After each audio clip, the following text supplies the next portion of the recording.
The double cross is coming for America. Look, this is biblical prophecy unfolding, and anybody that scoffed at the word of Yahweh, which is the true name of God, and his son Yahushua, which is the true name, but they call him Jesus Christ, is in for a rude awakening. Now, what we are seeing unfold in America is America being led down into a deep water where the Lord is eventually going to drown them. So they're being deceived by the Most High, thinking they're going to win this war. But in all actuality, it's ultimately going to escalate into World War III. I'm going to start it off with this verse, Obadiah chapter 1, verse 7. And I'm going to read it in the KJV and I'm going to read it in the NLT. And then I'm going to play these short videos, but let me read these verses. All right, first in the KJV, Obadiah chapter 1, verse 7. All the men of thy confederacy have brought thee even to the border. The men that were at peace with thee have deceived thee, and prevailed against thee. They that eat thy bread have laid a wound under thee. There is none understanding in him. Now I'm gonna read it in NLT. All your allies will force you to the border. Your friends will deceive and overpower you. Those who eat your bread will set a trap for you, but you will not detect it. Is committed to dramatically increase their defense spending to that 5% of GDP, something that no one really thought possible. If you would clarify your stance on Article 5 just yesterday, is that something you can explain? I stand with it. That's why I'm here. If I didn't stand with it, I wouldn't be here.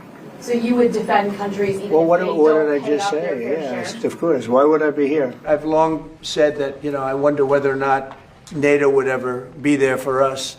So this was a great test because we don't need them, but they Is committed to dramatically increase their defense spending to that 5% of GDP, something that no one really thought possible. If you would clarify your stance on Article 5 just yesterday, is that something you can explain? I stand with it. That's why I'm here. If I didn't stand with it, I wouldn't be here. So you would defend countries even Well, what if they did don't I pay just up their say? fair Yes, share? of course. Why would I be here? I've long said that, I wonder whether or not NATO would ever be there for us. So this was a great test because we don't need them, but they should have been there. And then in the case of NATO, they don't want to help us defend the strait, and they're the ones that need it. And I'll say it publicly, we're very disappointed with NATO because NATO has done absolutely nothing. And I've always said, 25 years ago, I was somebody that wasn't a politician, but I was always involved in politics and I understood politics. I said 25 years ago that NATO's a paper tiger, but more importantly, that we'll come to their rescue, but they will never come to ours. But I think a tremendous mistake was when NATO just wasn't there.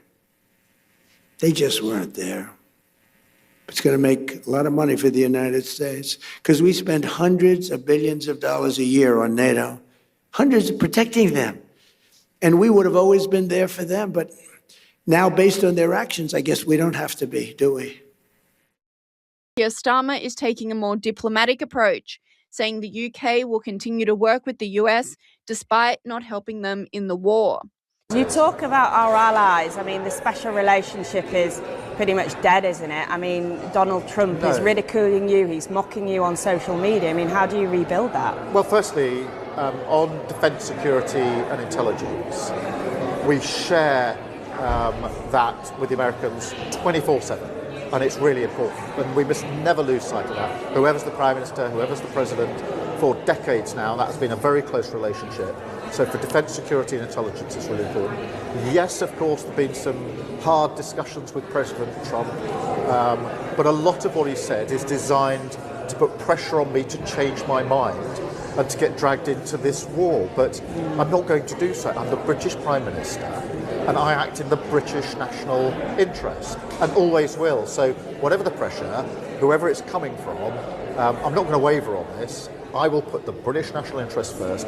I don't think it's in our national interest to get dragged into this war. It is in our interests to protect British lives and British interests and our allies in the Gulf region, and that's what we're doing.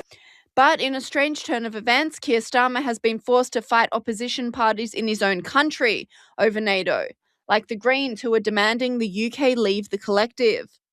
Then you've got Polanski.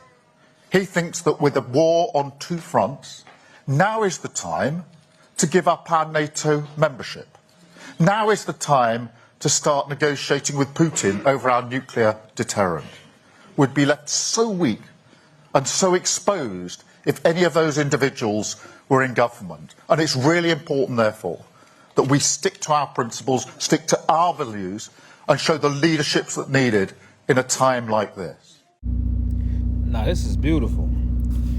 This is the last major kingdom to fall that was prophesied by Daniel chapter 7, which lines up also with the book of Revelation, chapter 17, verse 12 through 13, which is also NATO as well.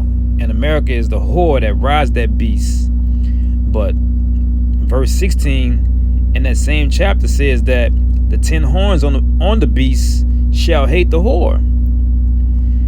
Now this here explains why the feet is iron and clay. Iron partly strong, clay partly weak. You know, so because we witnessing the breaking apart of this confederacy. I mean, and then we looking for all the other nations to follow suit with the UK. So in other words, that double cross, it's coming. It's coming fast. All I gotta say, man, is just stay in the truth. The most I put this on my heart to share this. I haven't did a video in a while, but he just put it on my heart to share it. So I took the time out, made this quick little vid. So I hope it bring a little clarity to what's going on right now. And like I just said, man, just stay in the truth. With that, I like to give all praises, all honor, all glory to Yahweh, Bahashem, Yahweh Shai, Bahashem.